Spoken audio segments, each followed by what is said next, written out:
महावीर को बड़ा बुरा लगा इधर थारे। तो बोले महातो है बुड्ढी नरक जाएगी, सुख निरोगी काया, दूसरा सुख घर में हो माया। अच्छा देखो, सब कुछ हो और शरीर रोगी हो तो भी कोई सुख नहीं मिल सकता है आपको। तो hello friends, welcome back to my another new blog. तो गाइस अभी हम जा रहे हैं सत्संग में। तो आज है वहाँ पे राम जी की शादी है, तो आज वहाँ पे राम जी की शादी दिखाएंगे। तो भाई हमारी सारी कॉलोनी के यहाँ पे आ गई है हीरोइन है। तो आज भाई हमारी मंडली है इन्हीं के साथ, तो इन्हीं के साथ हम लोग आगे की तरफ बढ़ रहे हैं भाई। तो आज सबने पिछौड़ी पहन रखी है सिर्फ एक को छोड़ के, तो उनके पास अभी बड़ी थी इसलिए। सो हाँ, क्या कह रहे हो? शाम को क्यों नहीं आएगा? अच्छा शाम को यार बच्चे आ जाते ना कल हो गया। अभी क्या सकते हैं, अभी तो जाएंगे कूदेंगे नाचेंगे। हाँ भाई, तो यहाँ पे हमारे रात में भी यहाँ पे चल रही है भाई इनकी कीर्तन वगैरह। तो हम लोग रात में तो नहीं जा पाते, अभी होके आते। सो आपको कैसी लगी गोपाल जी की कथा? अच्छी लगी है। हाँ, तुम भी बताओ, आप लोग भी बताओ यार कुछ। गोपाल व्यास जी की कथाएं कैसी लग रही है? बहुत अच्छी लगी है। तो ये हमारा शॉर्टकट रास्ता है भाई यहाँ पे। तो भाई गाइस हम लोग यहाँ पे आ गए हैं। तो कल मैंने एक महाराज का वो चैनल भी देखा, इनका भी यूट्यूब पे चैनल है जो एक कथा करा रहे।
डोरी इधर खिंच गई, धनुष उधर तन गया, डोरी बच गई इधर। राम जी कौन है? रामो विग्रहवान धर्म, साधु आता है वो टूटता।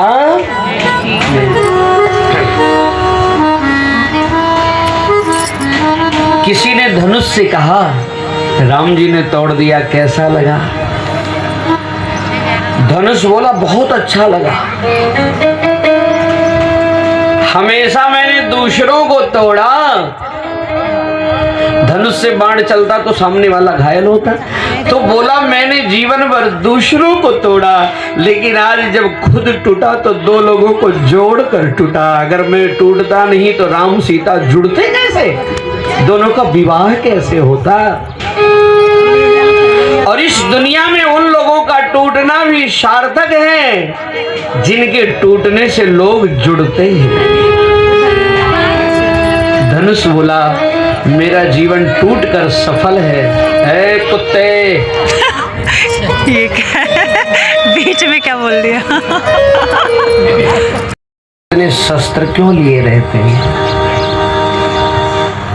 संत को तो माला लेना चाहिए, वेद शास्त्र लेना चाहिए।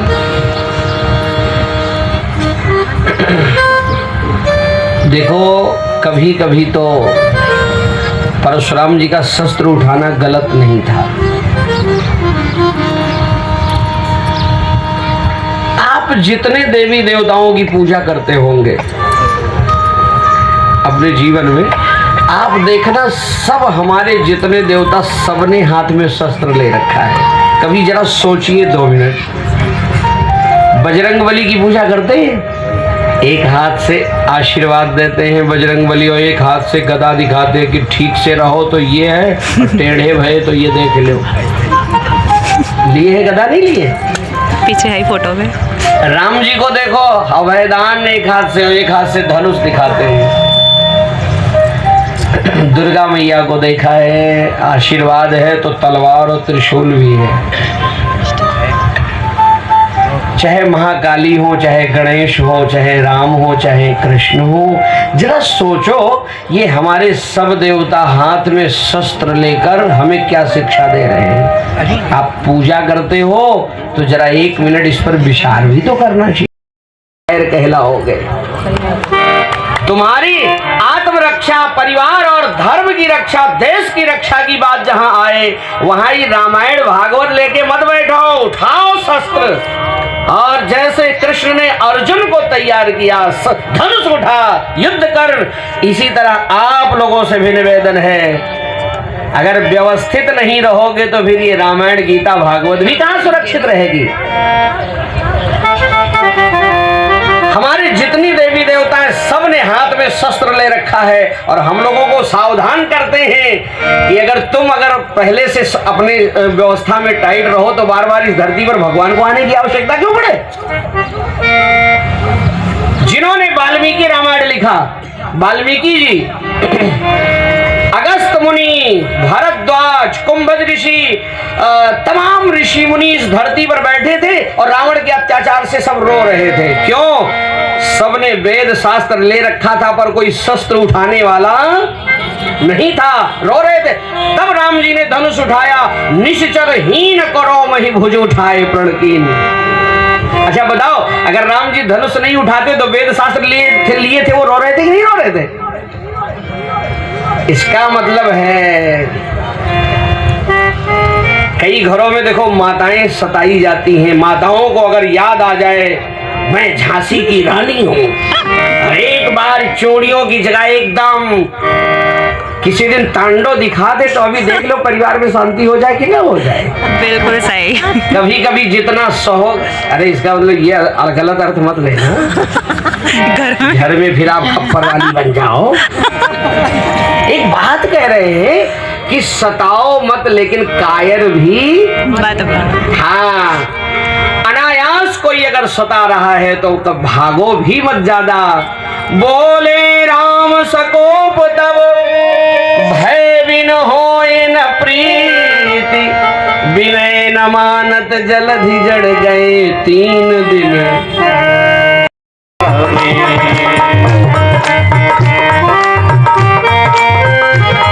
जल्दी से जतन कर राम जय जानकी नागरी, इस जग की भजरिया।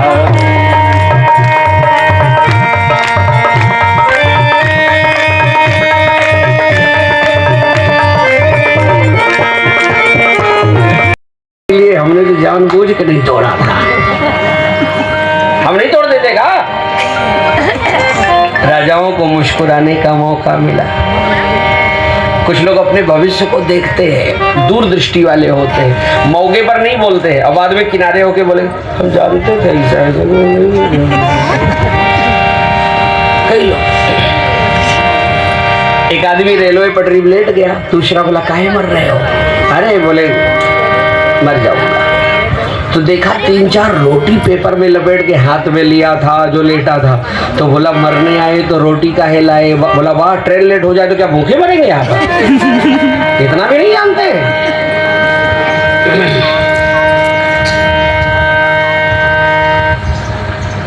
राजाओं को मुस्कुराने का मौका मिला पर कोई कुछ बोला नहीं। तब भगवान राम सामने आके खड़े हो गए। नाथ शादी विवाह में तो मेहमानों से घर भरा रहता है ना। अब तो घर नहीं, कई मेहमानों को पता ही नहीं चलता कि इनका घर कौन सा है। शाम को आओ, बफर सिस्टम में खाओ और 1 घंटे में अपने घर जाओ। अब तो बढ़िया हो गया, नहीं पहले 1 हफ्ता 10 दिन तक घर भरा रहता था। बुआ जी भूफा जी आ जाए तो जाने का नाम ही नहीं लेते। बुआ फूफा को बदनाम कर रखा है। अरे खाली भूफा जी नहीं, मतलब बहुत लोग थे। बुआ को तो सब जगह बदनाम कर रखा है। भोजन अपने से बनाती थी पहले माताएं, और गैस वैस था नहीं, लकड़ी जला के ये माताओं की आंख लाल हो जाती थी, मन ही मन पता नहीं कौन कौन वेद मंत्र पढ़ती थी।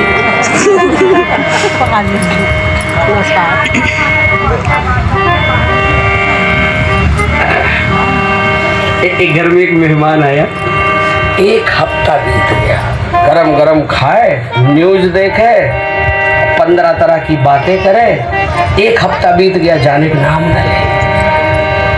तो पति पत्नी आपस में बोले जाएगा कब?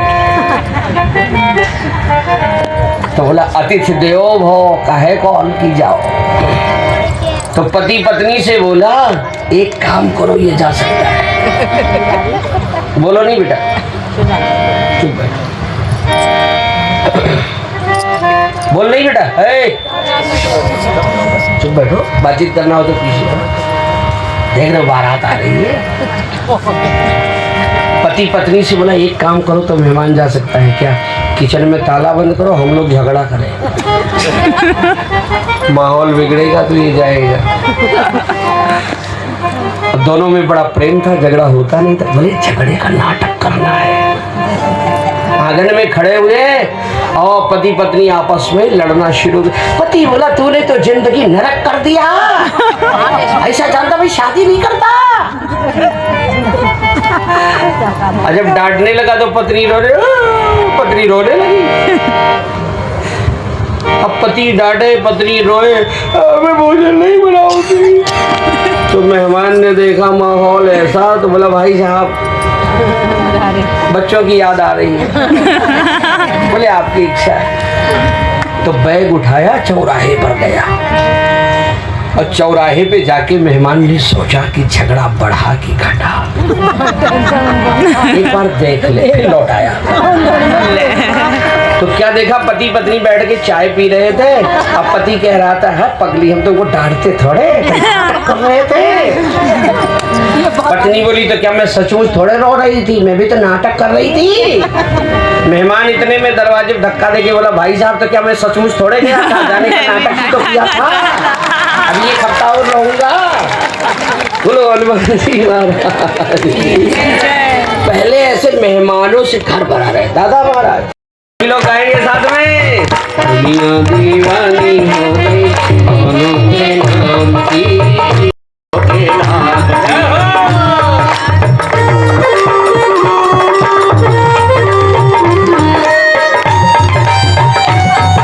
बहुत अच्छा गाते हैं। माताएं तो बहुत सुपर भजन गाती हैं, सुपर से ऊपर। बोलो वृंदावन बिहारी लाल की। चौथ करके मरने नहीं देती है। अरे भाई करवा चौथ का व्रत करके पति की उम्र नहीं बढ़ती है। 365 दिन मीठा बोलो, उससे बढ़िया से खिलाओ पिलाओ कि घर में आओ तो टेंशन फ्री हो जाए, तब उम्र बढ़ेगी। और 364 दिन उसका 20 ग्राम खून चले। भाई करवा चौथ व्रत कर लो बस, उसकी उम्र बढ़ जाएगी। बोलो वृंदावन बिहारी लाल की। कहा है खुर की बात थी नहीं, खुर तो पशुओं के होते हैं, लेकिन अब उस क्षेत्र की बात है। वो बोली गुरुजी थारे खुर छुओ। अब इनको बड़ा बुरा लगा, इधर थारे। तो बोले महात्मा बुड्ढी नरक जाएगी। तो वो पढ़ी लिखी थी नहीं, सीधी सा। तो क्या बोली महाराज गुरुजी हमका नरक कहाँ लिखा है, नरक तो आप जैसे महापुरुष जाते हैं। तो सोची कि शायद गुरुजी आशीर्वाद दे रहे हैं कि नरक जाएगी। हमने प्रणाम किया है तो ये आशीर्वाद दे रहे। वो बोली गुरुजी थारे खुर्च हो। तो बोले नरक जाएगी। तो बोली नरक हमें कहाँ लिखा है, नरक तो आप जाओगे। बोलो हनुमान जी महाराज की जय हो। पुण्य का पलड़ा भारी करोगे, फिर देख लेना धीरे धीरे आपको क्रोध से शांति हो जाएगी, थोड़ा मुस्कुराहट आ जाएगी। महात्मा लोगों को देखो सबसे ज्यादा सहन शक्ति होती है। कई महात्मा बेचारे समाज के बहुत कड़ू वचन सुनते हैं। क्यों? भजन तपस्या का पलड़ा भारी रहेगा तो आप सह सकते हो। और ज्यादा क्रोध आता है, गुस्सा आता है, इसका मतलब है कि पुण्य का पलड़ा कमजोर पड़ रहा है। तो आप अपने दान तपस्या भजन का पल्ला भारी करोगे तो आपका चिड़चिड़ापन और ये गुस्सा क्रोध धीरे धीरे ठंडा हो जाएगा।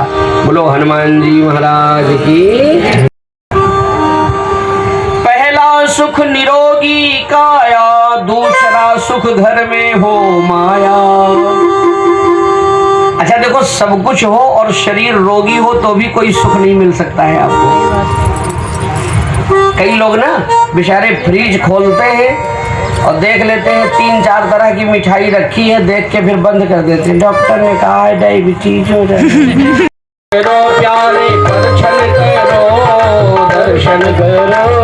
एक मिनट, जो भी नाचना चाहे अपनी जगह पर 1-2 मिनट खड़े हो सकते हैं, प्यार से खड़े। आज राम जी की बारात है ना, राम जी की शादी में नाच लो, 84 चक्कर में नाचना नहीं पड़ेगा।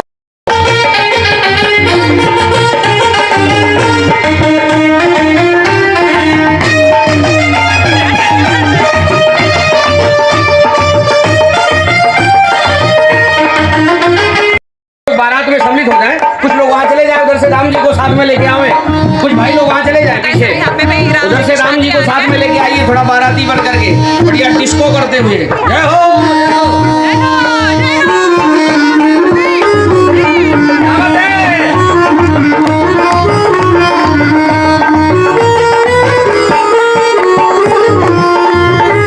हाँ, 1-2 मिनट भाइयों को भी खड़े हो जाए, भाई बहन भी खड़े हो जाए अपनी जगह पर, माताएं भी सभी खड़ी हो जाए।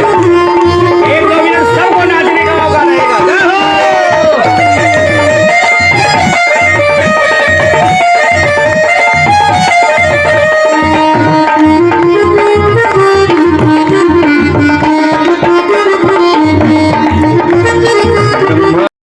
आज मेरे राम की शादी है, आज मेरे क्या बात है? आज मेरे राम की शादी है। हो ऐसा लगता है सारे ब्रह्मांड की शादी है। आज मेरे राम की शादी है, आज मेरे आज मेरे राम की शादी